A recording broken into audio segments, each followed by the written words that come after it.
Hi there everyone, Russ Douglas 222 from the British Shooting Show 2025. Friday was great, we're now on Saturday the 15th and then tomorrow Sunday the 16th of February 2025. I'm here both days and loads to see. Thanks for watching, let's get started. Hi Matt, thank you for your time. No worries, thanks for having me and doing this video. Awesome, so what have we got then? So I've actually got one of the brand new Thermion 2 LRF XP60s. Right. One of 3 brand new models in the range. Right. This one is superior in terms of image quality. The fantastic image quality over sort of 200 to 300 yards. Right. What's great and fantastic about the whole range though is obviously we've got a brand new 60mm lens. Whoa. Okay, so 60mm lens, bigger lens surface area, so more heat radiation, which will allow for a better image quality. Mix that with a nice large diopter, allows for... Oh, that's generous, isn't it? Yeah, well, it's better viewing screen basically. So it allows greater eye relief, so you can be further back from the scope, and the image stays nice and big, so it's nice and comfortable to look through. So. Brilliant, okay. And this price range, this is the middle of the range, is it? Yeah, of the so 3? we run an XP and an XG sensor.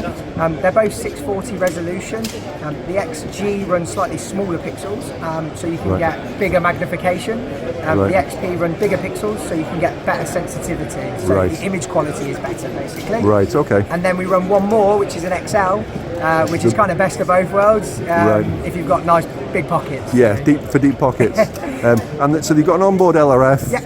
Objective focusing is that transverse knob, isn't it? Correct, yeah. So ambidextrous hand control. So you can obviously fine tune your focus for distance nice and easily. And then obviously diopter focus for your eye to the screen, depending on how good your eyes are or somebody else's eyes are. So. And then you've got the fingertip, the sort of hotkeys at the back. So we've got rangefinder on top. You can either do a one-time press or you can use a scanning mode. We have the magnification, which again can either be done in installments or once and then fine-tune it nice and more accurately.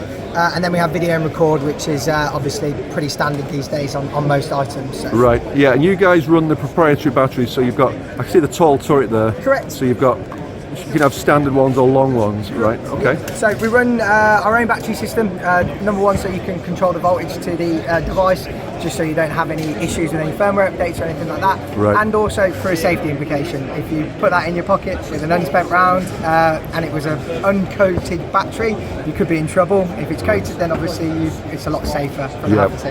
Cool.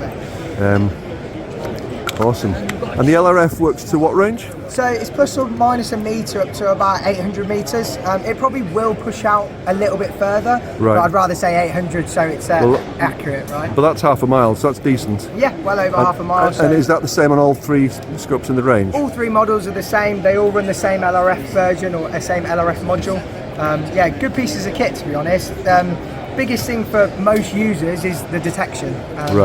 The market's been crying out for a little bit higher base mag for a few years now. And yeah, that's the biggest thing. Obviously, the bigger germanium lens, that's not going to be cheap. Correct, yeah. So the bigger the lens, the more. I've completely forgotten, but I know Bruce told me a few years ago, Bruce the Aberdeen guru, we're buddies, so he keeps me right on everything. And he told me how many £1,000 it was per kilo of germanium. Yeah, I wouldn't know any accurate numbers, but it's expensive. Yeah, and so people, the sensor's obviously expensive, and then the germanium lens is expensive, and then it's what different companies build around it.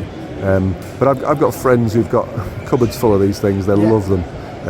So what else can you tell us about them? So that's the XP. Yeah, this is the XP. As you can see from the form factor, they are all the same. Same shape, same chassis, same diopters, same lenses. So we've got that's the XP. If I just pause on the specs for a second, there we go. So that's the XP. That one's the XG. And again, that looks like so. And then this one, top of the range, the XL. And that one, I can see that says sub 20 millikelvin. Awesome. And you've got some fancy one-piece mounts. Yeah. Are they QD mounts or?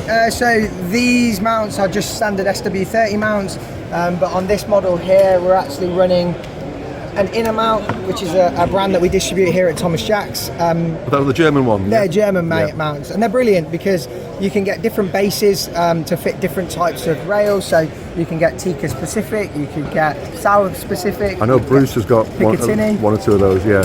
And they're awesome, obviously really easy to use and open up.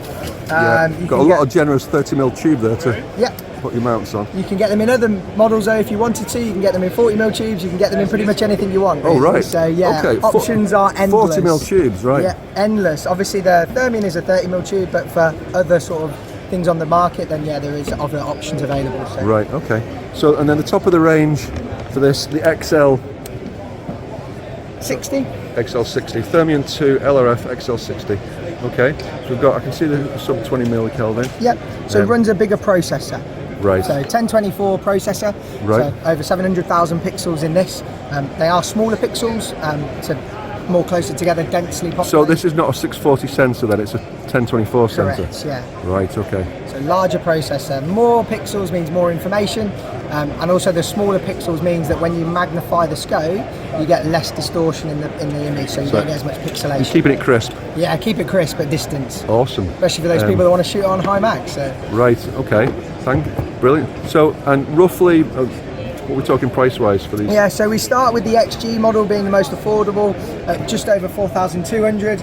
The XP model comes in just over 4,400, and then the XL model comes in at just over 5,500. So. Right, but well beyond my wallet. But I have friends who swear by these. So Keith, this video might just be partly for you as well, mate. And anything else you want to tell me about them? Not really. Obviously, you get the same stuff that you would get with any Pulsar product. You get the European flag. Everything's made in Europe. It's done to a really high finish. Products are built to last as well. Yeah. And I know here you've got a guy beavering away over there doing the workshop. Yeah. So maintenance. We've offered a free service. We do it every year at the British Shooting Show where people can bring their units in the morning. We'll do a clean up and a service. We've got people that are bought Quantums that are 12, 14 years old, and they're coming out with looking almost new, really. So yeah, fantastic. Again, it's something that we pride ourselves in. If you're buying something that's going to cost you 3-4 grand, we want you to make sure that it lasts, basically. Yeah. So we don't want you to have to be churning over all the time. So brilliant.